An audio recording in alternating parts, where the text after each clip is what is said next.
Olá, pessoal, tudo bem com vocês? Hoje nós vamos falar de algo muito interessante.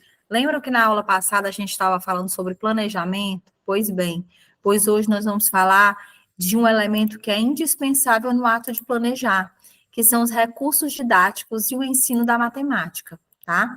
Então, que recursos são importantes no planejamento de matemática?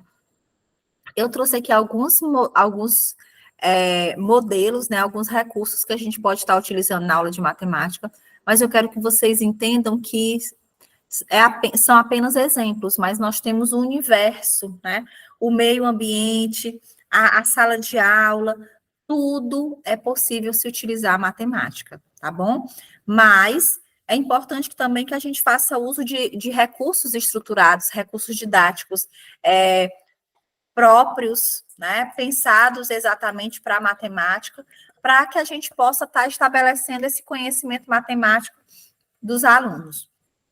E aí, para a gente começar, eu trago para vocês uma fala sobre os jogos como recursos de aprendizagem. Para que os jogos possam ser recursos importantes em nossas aulas, para que possamos ajudar nossos alunos a desenvolver autonomia, precisamos, antes de tudo, mudar nossas concepções de jogos na escola, tá?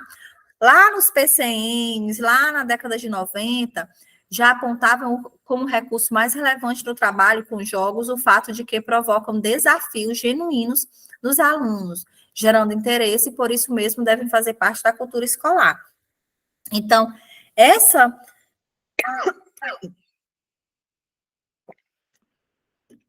proposição, né, esses desafios, essa curiosidade que os jogos instigam os alunos, o jovem, a criança, o adulto, é, a, a, a desejar, a ter curiosidade, leva também ao aprendizado, tá? Por isso que o jogo na escola ele é fundamental.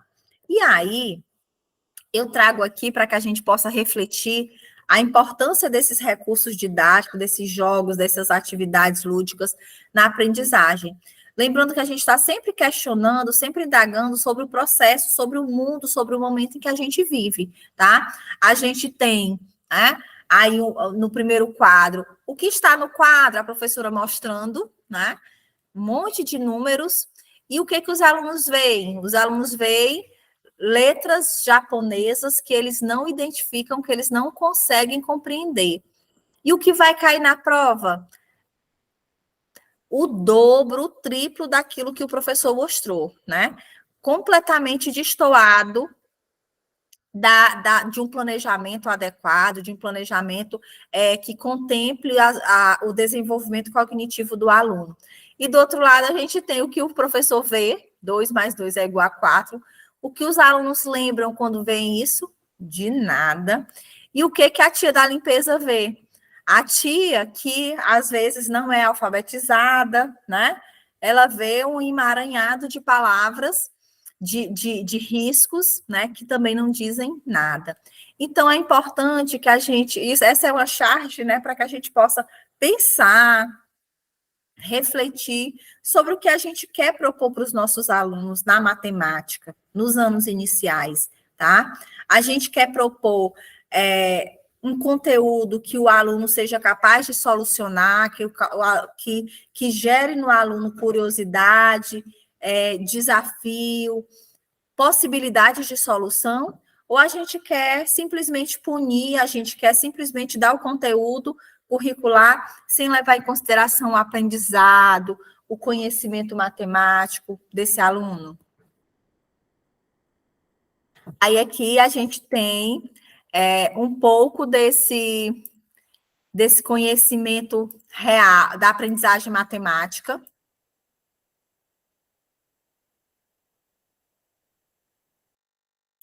A gente tem um pouco dessa aprendizagem de matemática real, né? É o que a gente tem na escola, é o que a gente tem nas atividades, é algo bem comum, bem rotineiro, né? É uma imagenzinha ali para representar uma expressão, são frações aliás, são expressões que muitas vezes não são compreendidas pelos alunos, No ensino secundário isso dificulta ainda mais e na faculdade nem se fala, né? Então, essa aprendizagem da matemática real, essa matemática real que é apresentada na escola, é uma aprendizagem de matemática que não gera aprendizagem, não é? É uma aprendizagem que gera desaprendizagem. Muitas vezes o aluno aprendeu as habilidades matemáticas básicas, e quando ele chega no ensino fundamental, anos finais, ele não consegue avançar, mas ele não consegue avançar porque existe um planejamento errôneo, existe atividades que não despertam esse interesse, essa curiosidade, e a gente precisa avaliar a nossa prática, a gente precisa avaliar o nosso planejamento pedagógico, tá? E aqui é aquela matemática ideal, é a matemática em que a criança, ela brinque com os números, ela brinque com as expressões, ela seja capaz de se divertir, de realizar esses problemas, ela solucionar esses problemas, tá?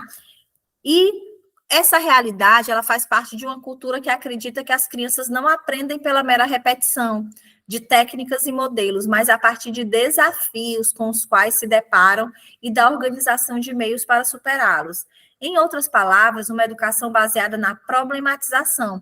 E aí eu vou lembrá-los que nós trabalhamos, que nós estudamos as tendências da matemática, né? As tendências pedagógicas da matemática. E uma delas é a resolução de problemas. Lembram? Isso só pode ser conseguido por meio da reflexão constante da nossa prática. E eu acrescentaria de um planejamento pautado na realidade do meu aluno, na realidade da minha escola. Se eu não possuo esses recursos didáticos que vão ser apresentados aqui agora, que muitas vezes a gente não tem acesso mesmo, mas que eu tenho acesso a pedrinhas, eu tenho acesso a sementes, eu tenho acesso a palitos de fósforo usados na cantina da escola, e tudo isso é possível de ser utilizado numa aula de matemática, tá? Então, a gente traz alguns questionamentos sobre esse real, sobre esse ideal que a gente quer na aprendizagem matemática para vocês hoje, tá bom? O que precisamos saber que para possibilitar o ensino e aprendizagem de matemática?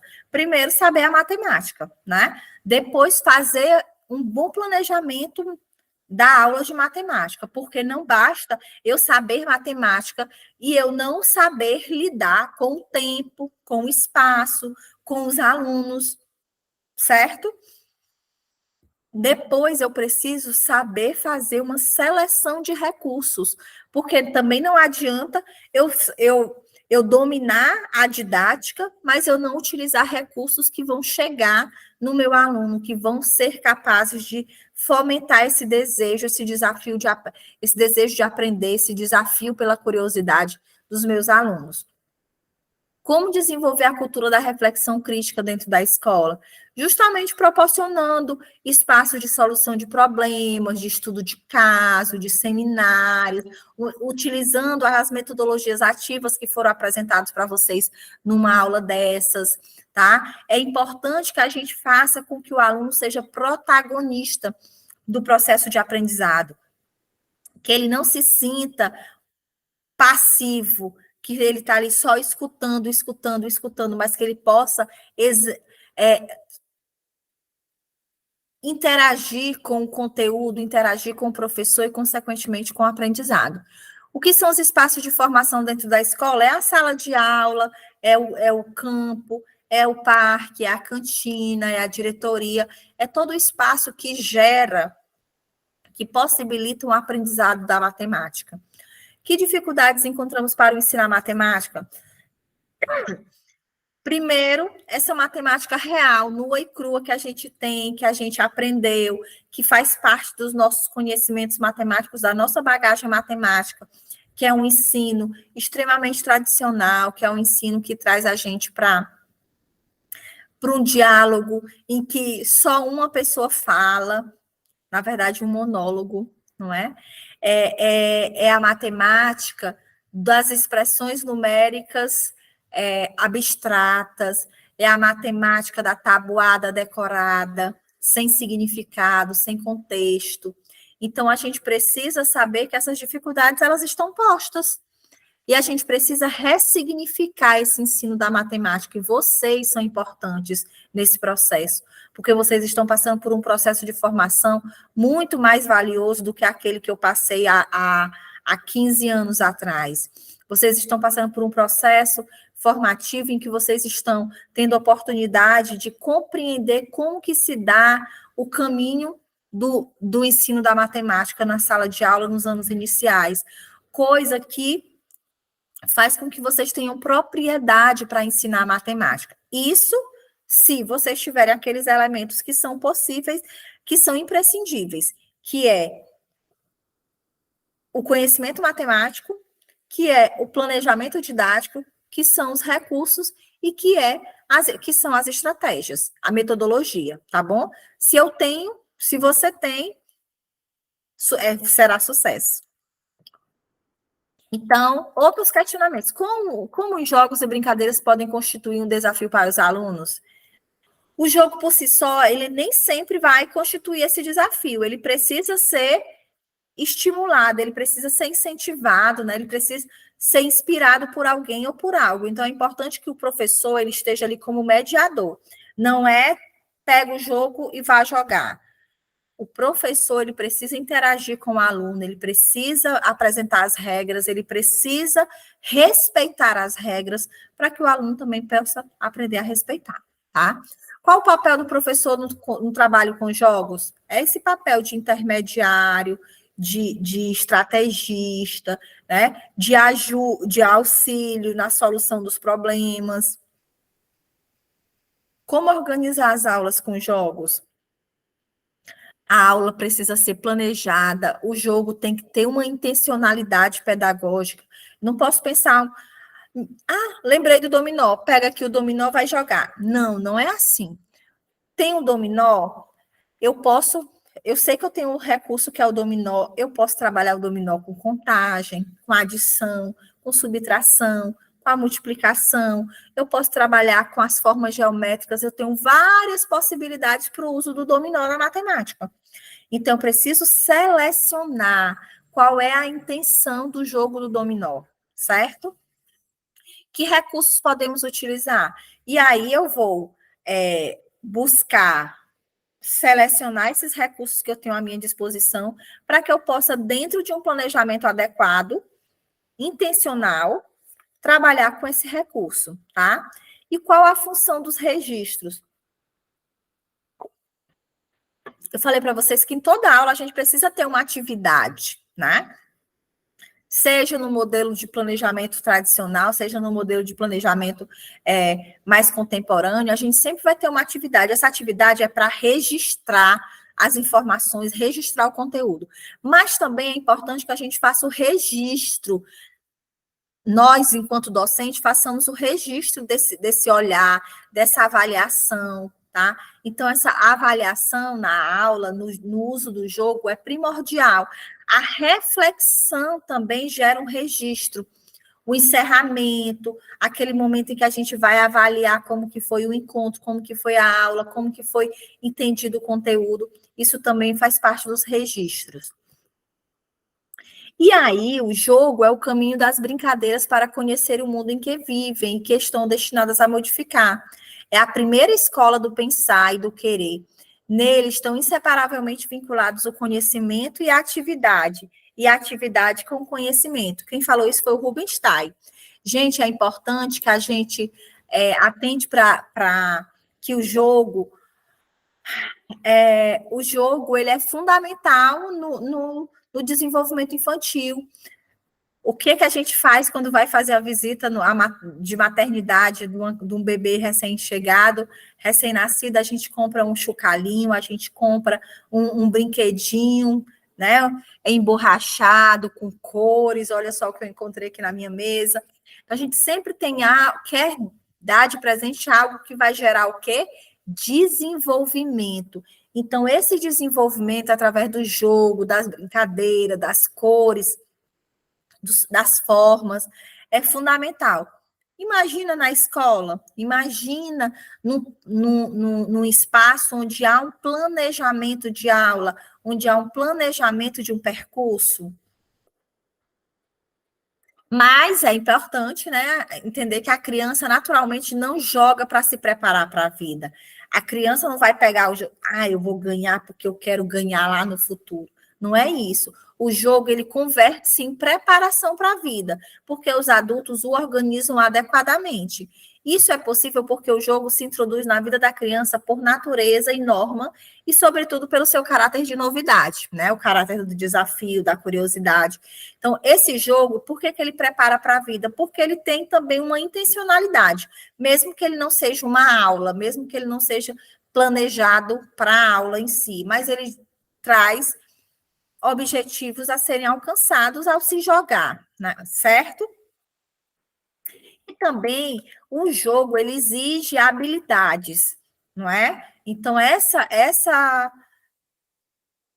esse movimento de saber algo, que são os conhecimentos prévios, que são as habilidades que eu tenho desenvolvida para que eu possa ser capaz de jogar um determinado jogo, gera esse movimento do aprendizado, do ensino e do aprendizado a partir do jogo, certo?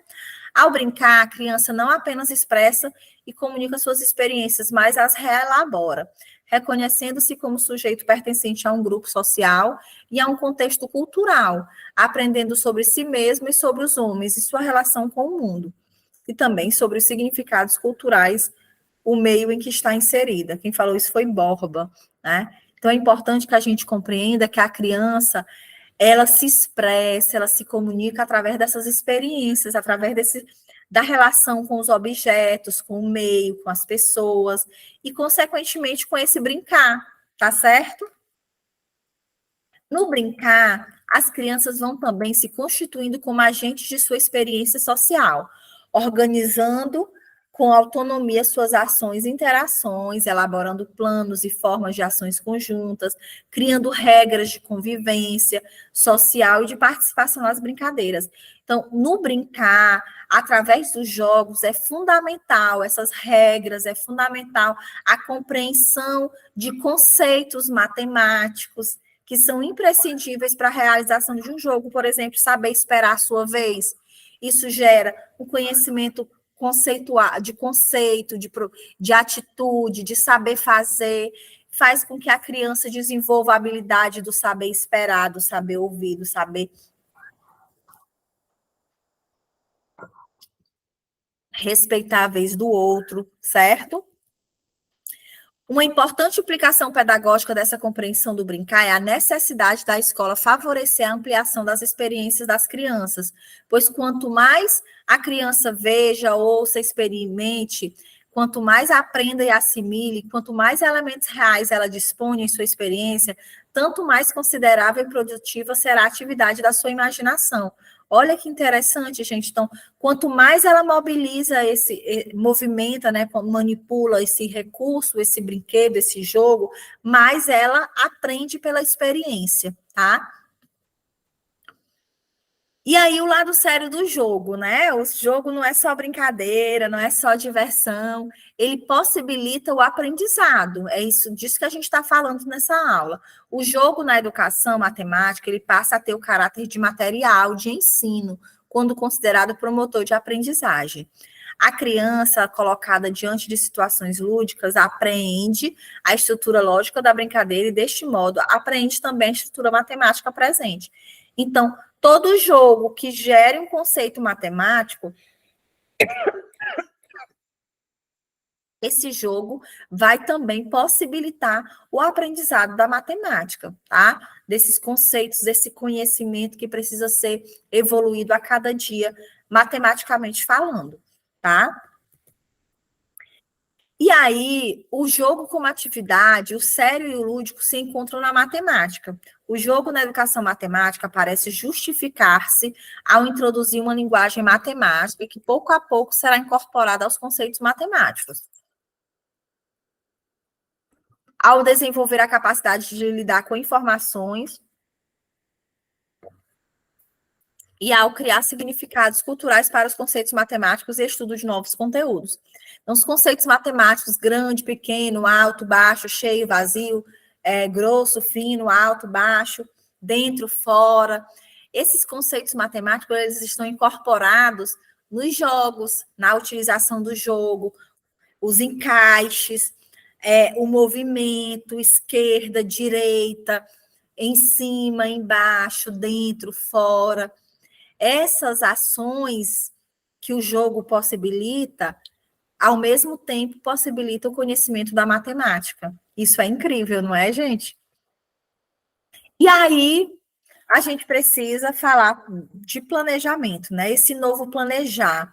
O contexto social na atualidade exige uma formação crítica de sujeitos relacionada à política e aos problemas socioculturais, diferente do pensamento tradicional, da escola tradicional, da metodologia tradicional. Uma formação com ênfase na preparação para o trabalho, não necessita de tomada de decisões e posicionamentos críticos, limitando o espaço para um conhecimento reflexivo. A sociedade evolui rapidamente e a educação se encontra alguns passos atrás, caminhando lentamente na medida em que os educadores estão sendo alertados sobre as necessidades de reavaliar as competências propostas pela educação matemática. Então, olha só, gente, a gente tem um contexto atual de globalização, de envolvimento, de interação, de comunicação, enquanto a educação vem a passos lentos, né, regredindo às vezes até nessa situação do ensino da matemática. E aí a gente precisa, enquanto processo formativo, refletir sobre isso. A gente precisa pensar, será que eu estou contribuindo para que o modelo tradicional do ensino da matemática se perdure, né? Se eternize? Ou será que é importante a gente romper barreiras e fazer com que esse novo ensino, essa nova matemática, essa matemática dinâmica, interativa, ela possa estar cada vez mais presente na escola? Então, o processo de ensino-aprendizagem na disciplina de matemática, possibilidades e limitações no contexto escolar é uma temática que suscita reflexões e consequentes ações interventivas nas pessoas envolvidas com a tarefa educativa. Isso na tentativa de buscar caminhos que ampliem a qualidade do processo de ensino da matemática, certo? A matemática, no contexto escolar, tem sido uma disciplina temida e, às vezes, sem importância pelos alunos, por não demonstrar contextualização com a vida cotidiana. Assim, necessita-se assumir o seu verdadeiro papel no ensino, propiciando o ensino e uma aprendizagem significativa, criativa, prática e contextualizada, de acordo com a realidade social do educando. Nós falamos disso na aula passada, quando a gente falava sobre o planejamento que precisa ser intencional, precisa estar de acordo com o desenvolvimento cognitivo, com os aspectos sociais, econômicos, de mundo dos alunos. Não adianta eu falar de morango se o aluno só conhece caju, manga, siriguela. É importante que a gente fale a linguagem do aluno, que a gente apresente a matemática de uma forma divertida, contextualizada, para que o aluno possa avançar cada dia no seu conhecimento matemático, certo?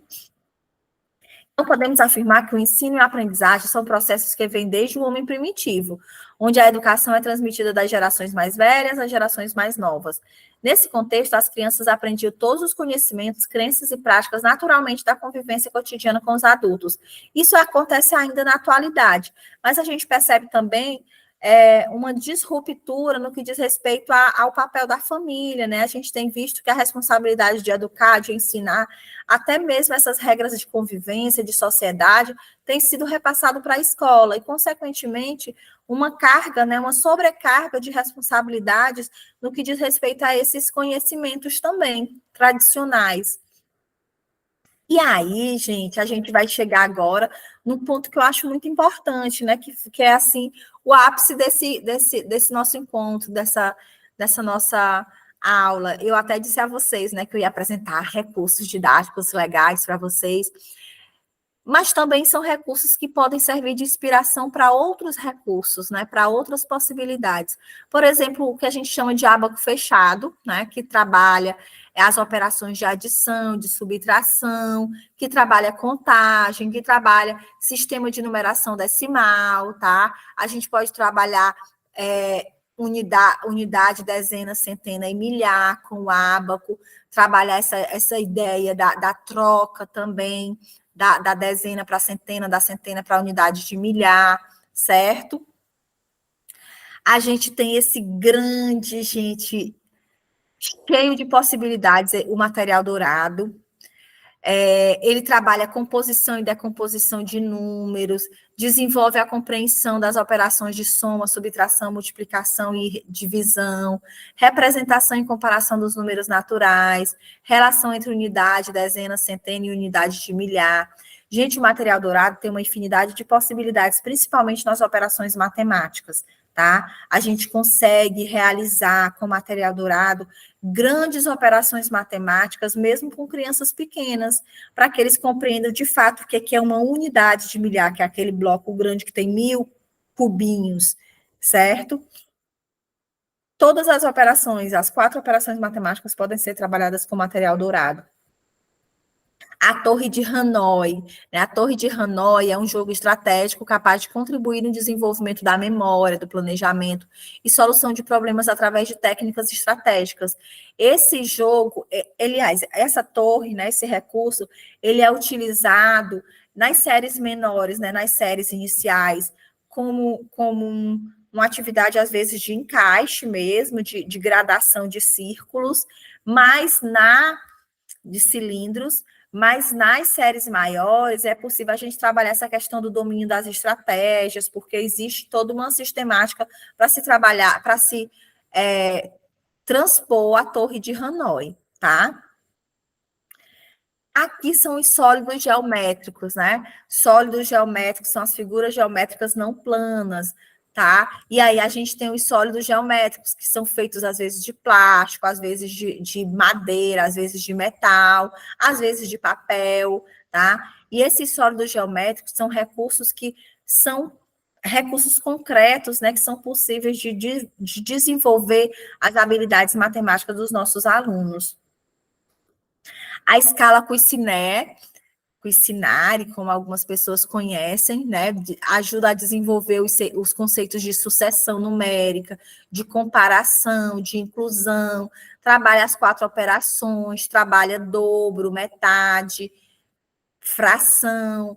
Essa escala, ela tem desde a unidade, né, que é o cubinho, até a dezena, que são as 10 unidades. Se você for fazendo a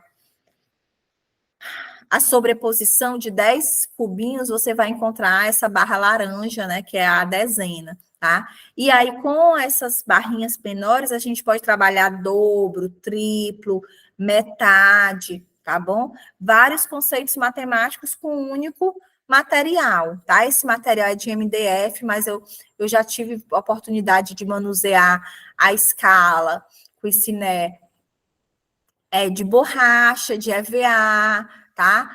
Tem alguns também que são feitos de MDF. O soroban, gente, ele é um ábaco japonês, né? Um instrumento tradicional de cálculos matemáticos, originário na China, no século XVI, tá? O soroban é um recurso que também é utilizado com as pessoas com deficiência visual, né? É um ábaco que dá para a gente ensinar as operações matemáticas, tá? É incrível, a prática do soroban possibilita realizar cálculos em meio concreto, aumenta a compreensão do procedimento envolvido e exercita a mente.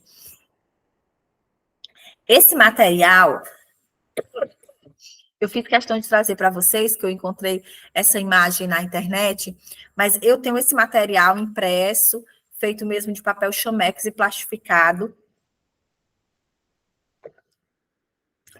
Ele é o material que a gente chama na metodologia montessoriana de visão de conjunto, tá? A gente tem as unidades, as dezenas, centenas e as unidades de milhares. E a gente também consegue realizar operações matemáticas grandes, né, para trabalhar quadro valor de lugar, para trabalhar composição e decomposição de números. Esse recurso é incrível, tá? E nesse caso aqui, desse que eu estou mostrando para vocês, é colorido, né? Desperta o interesse das crianças, é muito legal. E também dos jovens. O Tangram. Eu já deixei para vocês aqui até um vídeo sobre a história, né, da origem do Tangram. É possível trabalhar conteúdos como perímetro, área, proporção, fração, razão, divisão, multiplicação, simetrias e semelhanças com o Tangram, tá? Além de também trabalhar com as outras áreas, né, com as outras disciplinas, artes, história, ciências, tá bom? Então, o Tangram, ele é um recurso importantíssimo na matemática. Nas séries iniciais, a gente sempre vai trabalhar com o Tangram, justamente para trabalhar essa questão da criatividade, da sequência de cores, da compreensão de espaços, tá? Da projeção dessas figuras. E os blocos lógicos? Os blocos lógicos, eu tenho uma caixa dessas. É possível reconhecer as figuras geométricas, desenvolvem na percepção de cor, tamanho, espessura e forma. Então, a gente tem aí várias características, né, que vão ser trabalhadas. Conceitos geométricos como área, perímetro e volume, também é possível a gente trabalhar nos blocos geométricos, trabalhar com sequência lógica, de cores, de formas, atributos diferentes, né, cor, tamanho, espessura e forma. Isso é fundamental na compreensão, né, no conhecimento matemático das crianças, tá? A gente pode estar trabalhando também com probabilidades e estatística com os blocos lógicos. O geoplano é uma placa, né, cheia de pinos, onde o aluno, onde a pessoa pode estar fazendo a construção de figuras geométricas, tá? E esse geoplano, ele é de madeira, de MDF, mas ele também pode ser feito de borracha, ele pode ser feito com isopor e palito de fósforo, de papelão. É importante que a gente saiba que não é o material que fez, né, mas é a ideia, é a inspiração do geoplano que pode estar vindo para a nossa sala de aula. A balança, que é muito utilizada para trabalhar as noções de peso, né, e de medida, desenvolve as relações de equivalência entre duas medidas, desenvolve o conteúdo de grandezas e medidas, desenvolve as relações de igualdade e desigualdade em expressões numéricas. A gente consegue apresentar isso para os alunos, tá? Através da balança. Aqui são discos de frações. Existe também na metodologia montessoriana a caixa das frações, né, que são gaveteiros que trazem esses discos para se trabalhar a fração em todas as etapas, tá? E eu trouxe aqui também para a gente poder não esquecer que um recurso matemático, né, um recurso didático muito importante da matemática é a calculadora. Ao mesmo tempo que eu posso fazer um registro, uma conta mentalmente, na calculadora eu resolvo em segundos, né, em milésimos de segundos até, depender da habilidade de apertar as teclas. E é importante que a gente saiba que esse cálculo que eu faço na calculadora, que eu faço no papel, que eu faço na mente, eu posso fazer também com tampinhas de garrafa, com lápis de cores, com caroço de milho, com semente de melancia. Então, independente do recurso, da origem, eu posso estar trabalhando matemática em diferentes espaços, com diferentes recursos, mas eu não posso deixar de utilizar tais recursos para tornar a matemática mais significativa, tá bom? E aí, eu termino com muita gratidão essa aula, falando com vocês sobre os recursos matemáticos, tá? Sobre os recursos na aula de matemática. E nesse módulo nós podemos falar de metodologias da aprendizagem, falamos das metodologias ativas, que são tão importantes na área da matemática, falamos do planejamento pedagógico, que também é muito importante na área da matemática. Na verdade, o planejamento pedagógico é importante em todas as disciplinas, em todos os componentes curriculares, na nossa vida, não é? E hoje nós falamos sobre os recursos didáticos, tá bom? Eu espero que vocês tenham ficado até aqui nesse momento, que vocês tenham compreendido, que vocês possam consumir o material que eu vou deixar depois da aula aqui junto com os slides, tá bom? E que a gente possa se encontrar o mais breve possível. Tchau, pessoal!